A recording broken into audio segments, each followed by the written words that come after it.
Navsari rotary institute અને Pandesara industrial એસોસિએશનના ઉપક્રમે આજે અમે જે અહીંયા આઈ સેન્ટરની શરૂઆત કરી છે અને લોકાર્પણ અમારા માનનીય સાંસદશ્રી અને કેન્દ્રીય જળ સંસાધન મંત્રી તેમજ મુકેશભાઈ પટેલ અમારા અત્યારે સરકારના ધારાસભ્યો અને રાજ્ય કક્ષાના મંત્રી એમની ઉપસ્થિતિમાં આજે આપણે આ ઉદ્ઘાટન કરીએ છીએ અને તમામ મહેમાનોનું આપણે મંચ પરથી સ્વાગત કરીએ છીએ અને આગળનો કાર્યક્રમ ખૂબ ટૂંકા સમયમાં અમારે પતાવવાનો હોવાથી અમે સીધા જ કાર્યક્રમની શરૂઆત કરીએ છીએ અને શ્રીમાન અમારા પાટીલ સાહેબને વિનંતી કરીએ કે આ પ્રસંગે બે શબ્દો આપણને છે.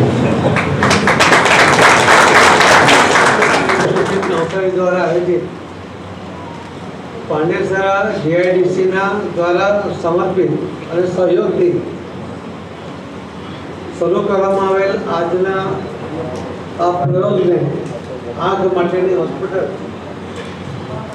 એવા કાર્યક્રમમાં આપણી વચ્ચે ઉપસ્થિત શ્રી કમલભાઈ જીતુભાઈ, રાજ્ય સરકારના મંત્રી શ્રી મુકેશભાઈ પટેલ, સુરત શહેર ભારતીય જનતા પાર્ટીના પ્રમુખ શ્રી પરેશભાઈ પટેલ, શ્રી પ્રમોદભાઈ ચૌધરી, તેઓ અહીંયા ઉપસ્થિત સૌ આગેવાનો અને અહીં ઉપસ્થિત સર્વે ભાઈઓ,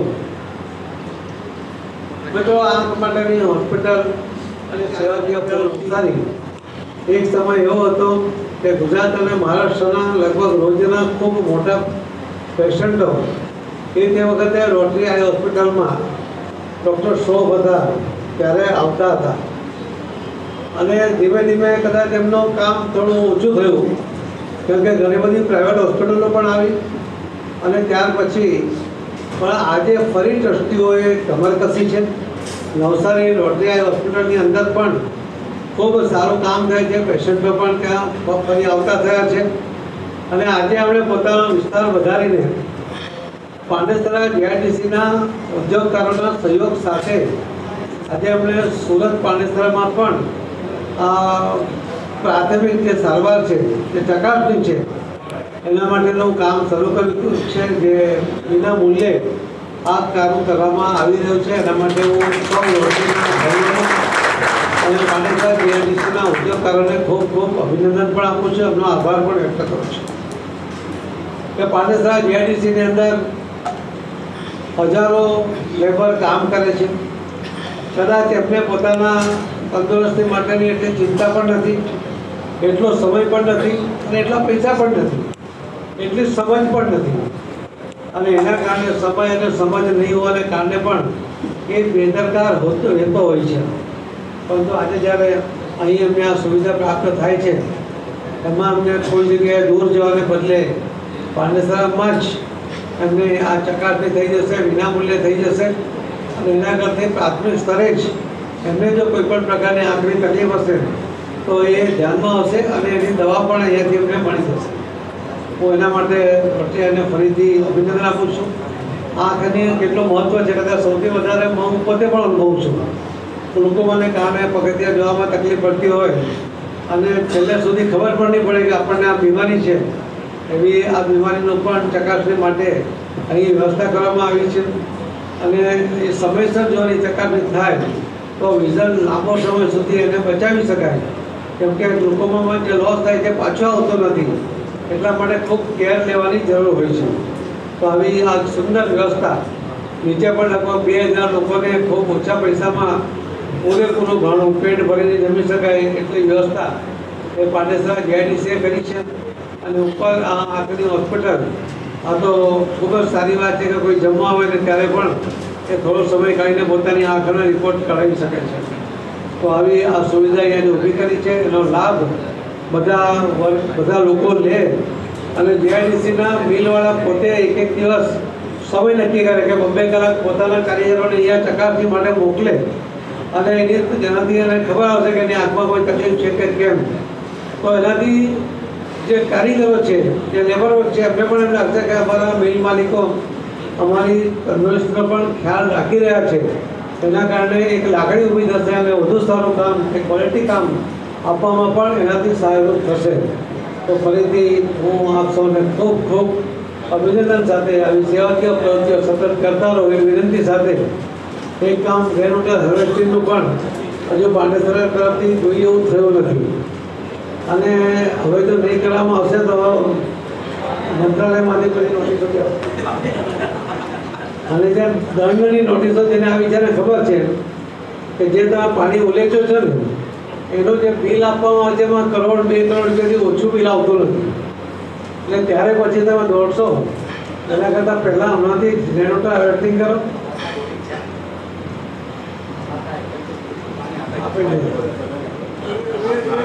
હવે આ લોકો મને મુલાકાતમાં ફેરવે છે.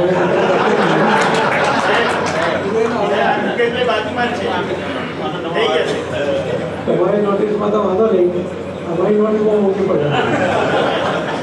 અમને સુપ્રીમ કોર્ટે જે સત્તા આપી છે એમાં અમને અમારા હાથથી માન્યા છે કે અમારે કોઈનો દાડો ઓછો નહીં કરવો.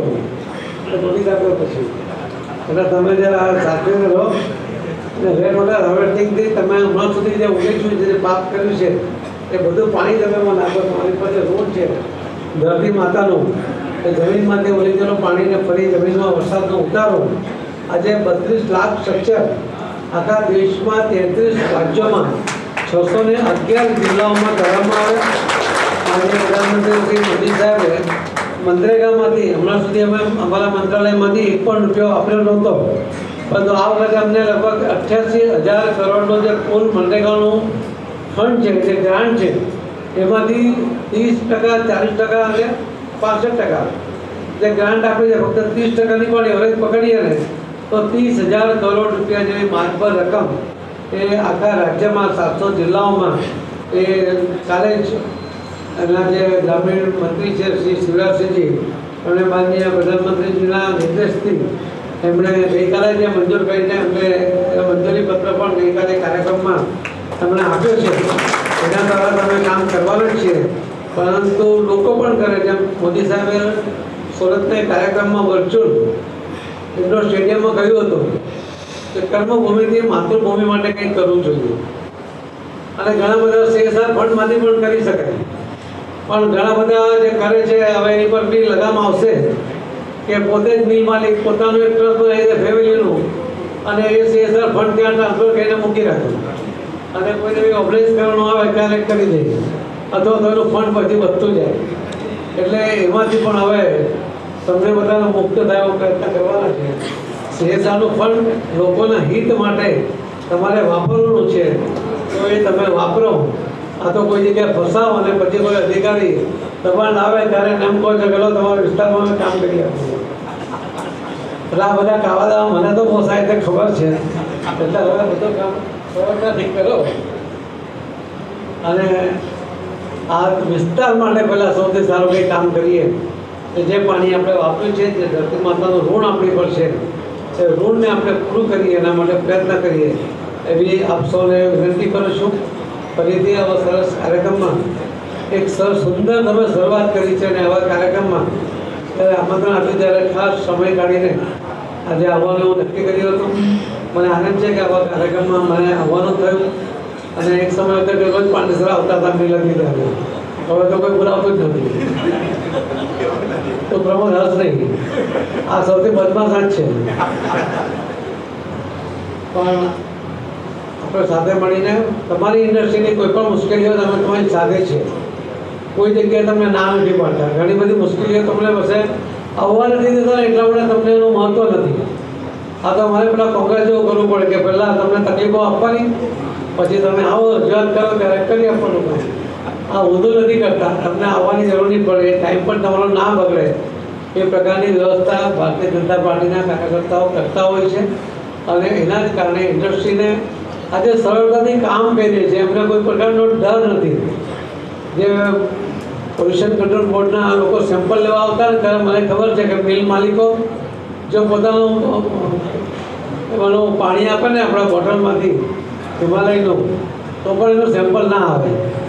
અને એ ઓફિસમાં જોઈએ ને કે અધિકારીઓ GPCBના આવ્યા છે તો ખબરવા માંડે કે એને ખબર હોય કે એને શું કર્યું છે.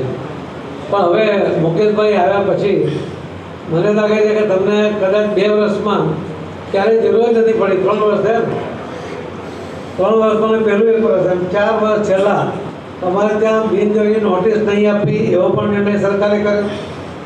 તમને નોટિસથી આગળ ક્લોઝરથી આગળ જવું નહીં ને ક્લોઝરમાં બી તમે ના સમજો તો જ ક્લોઝર આપવું. એ તો પહેલાં જે કોર્ટમાં કેસ કરે એના કારણે સજા થાય, એના કારણે મહિલા ડિરેક્ટરમાંથી છૂટી કરવી પડી, એના કારણે એનો અધિકાર જતો રહ્યો હતો. તો આ બધી જે મુશ્કેલીઓ આવતી હતી એ ન આવે એટલા માટે જ્યારે સત્તા જીપીસીબી રહી છે સરકારને છે ત્યારે એણે એનો જ ઉપયોગ કરીને એમાં દબાણ બનાવીને આ પોલ્યુશન કંટ્રોલ કરવા માટેનો પ્રયત્ન કરવો જોઈએ. કોઈ બિનજરૂરી તમને ફોન આવતા નથી મુકેશભાઈ, મને ખબર છે કે એક પણ ફોન નથી કરતા. એટલા જ માટે અમે ખાસ આગ્રહ કરીને એમને આ ડિપાર્ટમેન્ટ આપવું જોઈએ એવો માનનીય પ્રધાનમંત્રી મોદી સાહેબને આગ્રહ કર્યો હતો. અને આજે એમણે સાબિત કર્યું છે કે એમની કોઈ કનડગત તમને થતી નથી. તમારી પણ જવાબદારી છે. એક પેડ માકેનામ હોય કે રેનોટા હાર્વેસ્ટિંગ હોય એમાં તમે પણ વધુ સારું કામ કરો એવી મારી અપેક્ષા પણ છે. આપ સૌનો ખૂબ ખૂબ આભાર, ધન્યવાદ. ભારત માતા તે આગળ આવે હું નામ આપું તેમ સર્વપ્રથમ તો હું સન્માન કરીશ સી આર પાટીલ સાહેબ.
આજે પાંડેસરા મુકામે જે આ ઇન્સ્ટિટ્યૂટનું ઓપનિંગ કરવામાં આવ્યું એમાં આપણા સુરતના લોકલાડીના નેતા, જળશક્તિ મંત્રાલયના વિશેષ મંત્રી, ગુજરાત પ્રદેશના પ્રમુખ અને જે બિહારની ઇલેક્શન છે એના સહપ્રભારી તરીકે એમની નિમણૂક કરવામાં આવેલી છે. એનો આમ તો અમારા બહુ જૂના મિત્ર થાય, મારા ટાઈમ માસ્ટરના પડોશી છે, એટલે એની આજે વિશેષ અમારે કંઈક ને કંઈક કરવાનું હતું. પણ આજે ખૂબ આનંદ થાય છે કે એવા ગુજરાત રાજ્યના પર્યાવરણ મંત્રી તરીકે અહીંયા આવ્યા છે અને ઉદ્યોગની વચ્ચે બધાની વચ્ચે આવ્યા છે. એ અમારા માટે ખૂબ ગર્વ અને આનંદની વાત છે. શ્રી પરેશભાઈ પટેલ, એને કદાચ જ કોઈ ઇન્ડસ્ટ્રીવાળા નહીં ઓળખતા હોય, એટલે એમને હું કંઈ વિશેષ એટલે પરેશભાઈ પટેલ સાહેબનો પણ હું વિશેષ આભારી છું. પછી રોટરી ઇન્સ્ટિટ્યૂટના શ્રી રણજીતભાઈ, શ્રી નાયક સાહેબ, યોગેશભાઈ, આપ સર્વનો ખૂબ ખૂબ આભારી છું. મંચ પર બધા જે બેઠેલા છે એ પક્ષનો ખૂબ આભારી છું. અને સુરતની ટેક્સટાઇલ ઇન્ડસ્ટ્રી વતી માનનીય વડાપ્રધાનશ્રીએ જે હમણાં દિવાળીના એમાં જે ગિફ્ટ આપી છે કે ભાઈ જીએસટીના રેટ ખૂબ ઓછા કરી નાખ્યા ને એને લીધે જે લોકોની બચત થશે તેનો ડાયરેક્ટ ઉપયોગ પરચેસિંગ પર આવશે. એટલે તહેવારોના દિવસોએ એમને જે આ એક પગલું લીધું છે એ એમને અમે ખૂબ વધાવીએ છીએ અને એમને આવકારીએ છીએ. અને અમારી પાટીલ સાહેબને વિનંતી છે કે અમારો મેસેજ ત્યાં વડાપ્રધાન શ્રી મોકલી આપે. સર્વ જે અહીંયા ખૂબ મોટી સંખ્યામાં બધા હાજર થયા છે તો એ તમામ સભ્યોનો આમંત્રિત અને દરેક જણનો ખૂબ ખૂબ આભારી છું. છંતે એક વાત કહું કે માનનીય પાટીલ સાહેબે જો ઉદ્યોગમાં જો પગ મૂક્યો હોય તો પાંડેસરા માટે મૂકેલો હતો કાંઈ કૃપા ટાઈમથી. એટલે ઉદ્યોગને માટે ભલે ગમે એટલું કંઈ પણ એના દિલમાંની એના આત્મામાં ઉદ્યોગ વસે છે ને સુરત માટે એમને બહુ વિશેષ માન સન્માન છે. કેવું જો મોડે કહીને તમારો ખૂબ ખૂબ આભારી છું. જેને પ્રત્યક્ષ કે પરોક્ષ રીતે જે અહીંયા આજના સમાજમાં એ કર્યું છે ને ખાસ કરીને પત્રકાર મિત્રોને ભૂલી શકાય નહીં. માટે આપ સર્વેનો ખૂબ ખૂબ આભાર.